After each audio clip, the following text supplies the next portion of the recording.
C'est passé un truc incroyable. J'ai réussi à emprunter la voiture de Clara. J'en ai besoin en fait simplement parce que je vais bosser dessus. Il y a 2-3 petites choses à régler qui sont contre-visite du dernier contrôle technique. 2 biellettes de bar stab, ça c'était prévisible, ça fait un sacré boucan. Et un ressort de suspension arrière droit, sachant qu'il y a 2 ans j'ai changé à l'arrière gauche, c'était prévisible. C'est pas des opérations très pénibles à faire, on va le faire, je pense assez rapidement tout à l'heure, mais j'ai besoin de la place de la Caprice. Et hier, j'ai pris cette voiture pour aller à une vingtaine de bornes d'ici, 40 en tout aller-retour.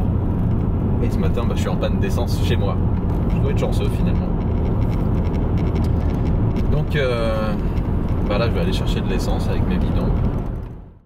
L'emplacement de la goulotte de remplissage n'implique évidemment aucune remarque d'ordre sexuel.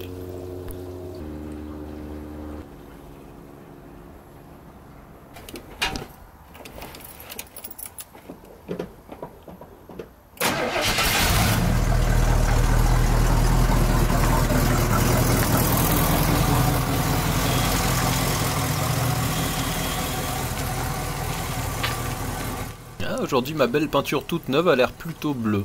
Comme quoi, je vous ai pas menti. Et pas seulement grise ou blanche.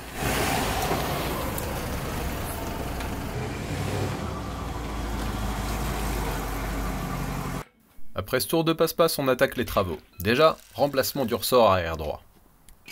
Aucune difficulté particulière sur cette voiture, puisqu'on n'a pas affaire à un combiné sur jambe de force, mais un amortisseur bien séparé du ressort. Il me suffit donc de dévisser la fixation inférieure de l'amortisseur pour donner le jeu suffisant à la dépose du ressort.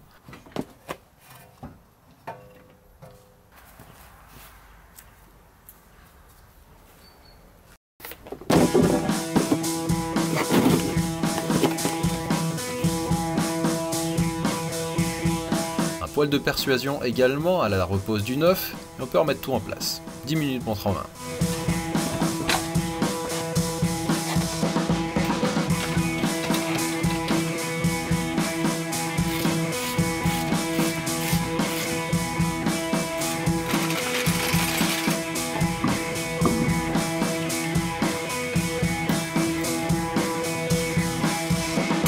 Autour des biellettes de barre stabilisatrice avant.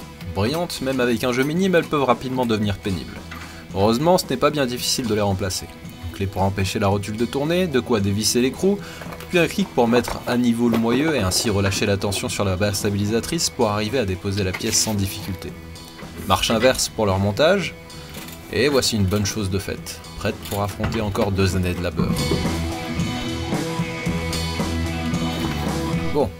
Il y a quelques mois, je vous avais présenté quelques travaux de peinture réalisés sur cet exemplaire précisément.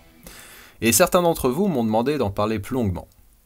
Et ben voilà, je m'exécute. Il s'agit donc d'une 316 Ti, connue également sous le nom de 316 Compact E46, dont il s'agit de la seconde mouture, succédant à la génération E36. Je suis bien placé pour savoir que son style est source d'avis très tranchés, dont une majorité semble se ranger dans le clan du « j'achèterai jamais cette horreur ». Quand, en plus de ça, l'exemplaire en question est doré métallisé comme celle-ci, on n'est pas loin du réflexe nauséeux. Si ça peut vous rassurer, il y avait bien quelques couleurs conventionnelles proposées au catalogue, mais il faut avouer que BMW avait, semble-t-il, décidé de miser sur l'originalité. Ça, on ne peut pas lui enlever, ce qui à mon goût lui donne un style quasi intemporel. J'ai fini par l'apprécier en tout cas. 316 Ti, il s'agit donc d'un 4 cylindres sous le capot, mais traître comme elle est, il cube 1,8 litre et non 1,6 litre comme on pourrait le croire. Si vous avez déjà connu une E46 dans une autre configuration de carrosserie, l'intérieur ne sera absolument pas dépaysant puisque contrairement à la E36, la version compacte est très proche des autres. Ce qui va de pair avec certains avantages comme d'excellents matériaux et une finition très correcte. Pas tellement d'économie de fait donc sur cette version dont le placement était résolument haut de gamme malgré les dimensions inférieures. Cet exemplaire arrive tout doucement sur ses 300 000 km sans intervention majeure, mais son utilisation intensive a fini par laisser quelques traces sur les quelques habituelles pièces fragiles de l'intérieur des E46. Les plastiques de la console centrale, les grilles de haut-parleurs ainsi que les sièges sport optionnels, sans oublier les plastiques des poignées de porte qui fatalement se mettent à blanchir. Si la banquette arrière n'est pas franchement accueillante, vu la finesse de son rembourrage, cette version des sièges avant est quasiment indispensable pour un bon confort et maintien, malgré sa tendance au délitement, comme je l'ai dit plus tôt. Et si cette couleur vous semble insupportable, sachez qu'il y en a pour tous les goûts, même les plus étranges, comme les miens. Ouais, la céleri bleue, ça m'irait aussi. Le haillon révèle un espace de rangement. Vous pouvez y mettre un certain nombre d'objets grâce à un volume disponible.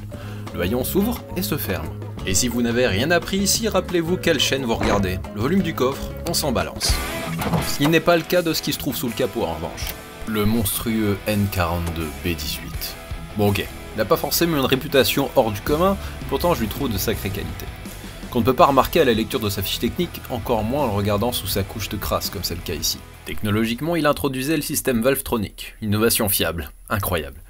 Combiné au double Vanos, il permet à cette 316 de délivrer un couple suffisant à bas régime et de ne pas trop s'essouffler dans les tours, le tout dans un relatif silence, sauf sur autoroute, où il mouline hélas à plus de 4000 tours minute. C'est un revirement puisque cette fois BMW a introduit une innovation par l'entrée de gamme, stratégie non déduée de sens finalement. Faites coucou à la pompe de recirculation des gaz et à sa vanne EGR, ah les merveilles de la modernité. Trêve de sarcasme, écoutons cette douce mélodie. On avait dit plus de sarcasme, abruti.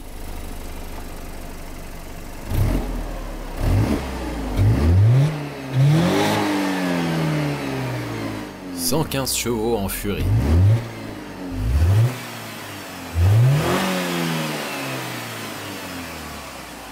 Absolument insipide et sans intérêt. Allez, en route.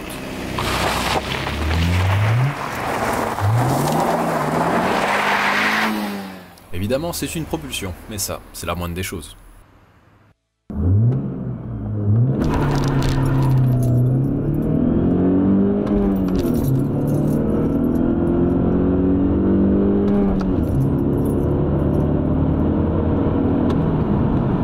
0 à 100 est abattu en un peu plus de 10 secondes. Pas bon, mais pas désastreux non plus.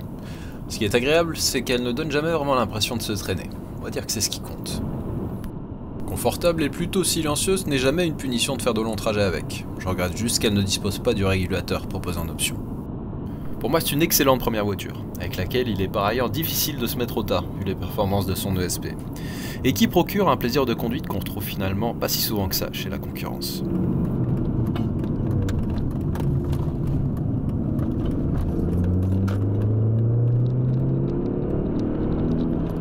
Je m'estime être plutôt difficile en matière d'automobile et je suis le premier surpris à dire du bien de cette version.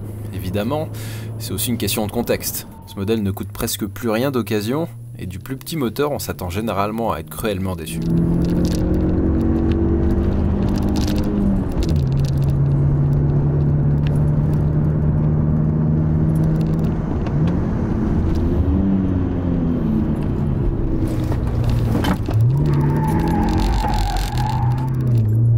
Au-delà des 115 chevaux, on retrouve la direction, la commande de boîte et le châssis très équilibré qui ont longtemps fait le plaisir des propriétaires de BMW. Recette validée donc. Et si les bobines d'allumage sont programmées pour s'auto-détruire régulièrement, qu'elle aime bouffer de l'huile et pisser du liquide de refroidissement de temps en temps, on peut dire que les 150 000 km réalisés avec mettent plutôt en confiance. Pour une mécanique moderne, j'entends. Si vous cherchez la fiabilité absolue, va falloir viser plus vieux. Bon allez, j'ai compris, vous voulez plus la voir.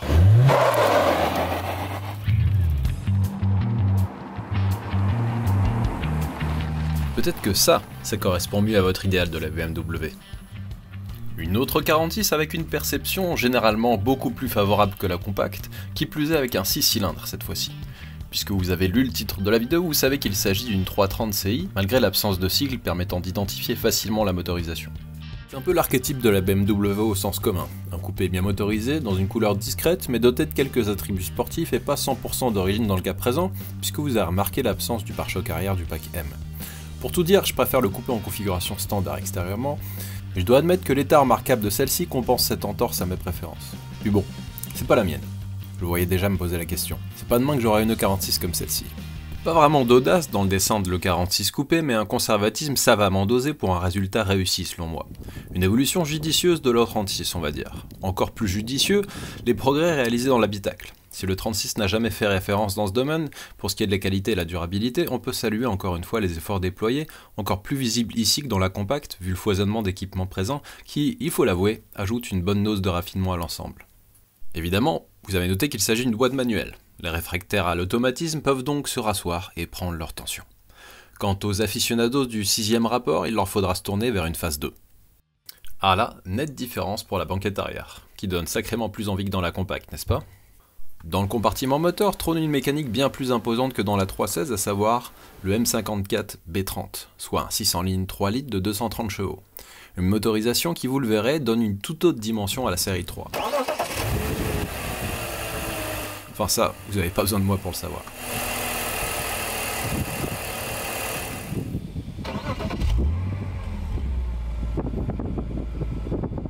En comparaison des générations de 600 lignes précédentes, on a ici un système double Vanos et tout comme dans la TI, un foisonnement d'accessoires dont le but est de juguler la conso et le niveau de pollution.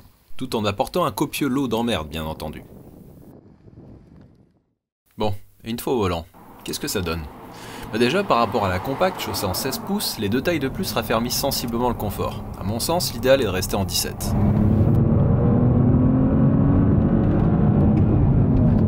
Le bénéfice de train roulant plus rigoureux que sur la TI a deux conséquences. On conduit à des rythmes bien plus élevés sans difficulté, mais pour s'amuser, il faut aussi aller bien plus vite. Le 6-pattes lui aussi a bien changé depuis les premières E36 et se montre à la fois beaucoup plus coupleux à tous les régimes, mais aussi se fait beaucoup moins sympa au moment de se passer le couteau entre les dents.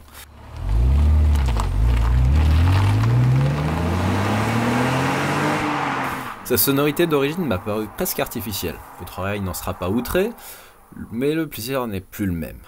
Les temps ont changé. Les acheteurs contemporains voulaient manifestement plus de facilité et plus de confort.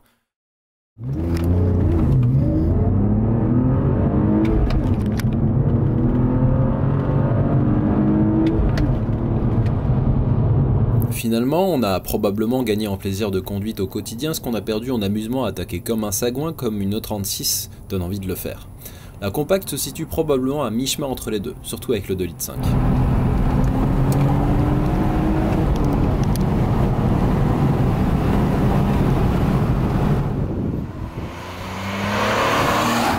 Vous devez me trouver dur avec cette 330 qui a toujours eu très bonne presse. Et je vous l'accorde, je suis difficile. Ça reste une excellente voiture. Elle démontre juste qu'on ne peut pas gagner sur tous les tableaux. Quant à ceux qui voient en elle une petite M3, ils font vraiment fausse route. La 330 Ci est justement beaucoup moins orientée efficacité, et rappelez-vous que 100 chevaux en moins à ce niveau de puissance, c'est énorme. Ah mais au fait, une vidéo avec deux BMW et même pas de vraie glisse. C'est quoi ce bordel ? En matière de 330 Ci en dérive, j'avais déjà ce qu'il faut, rappelez-vous.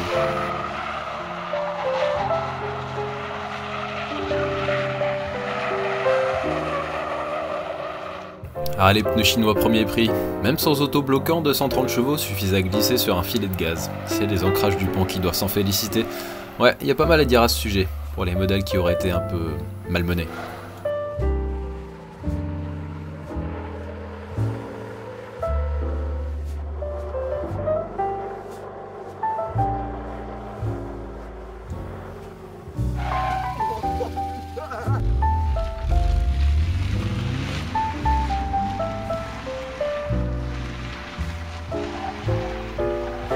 Voilà une montre pneumatique qui n'aide pas non plus la série 3 dorénavant bien enveloppée à briller sur des parcours sinueux. Non, décidément, c'est encore un de ces beaux coupés dont on profitera mieux au long cours.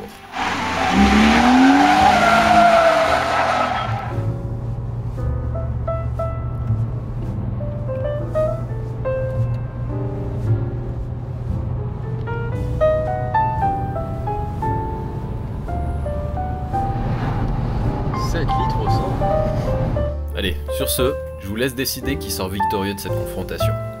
A bientôt!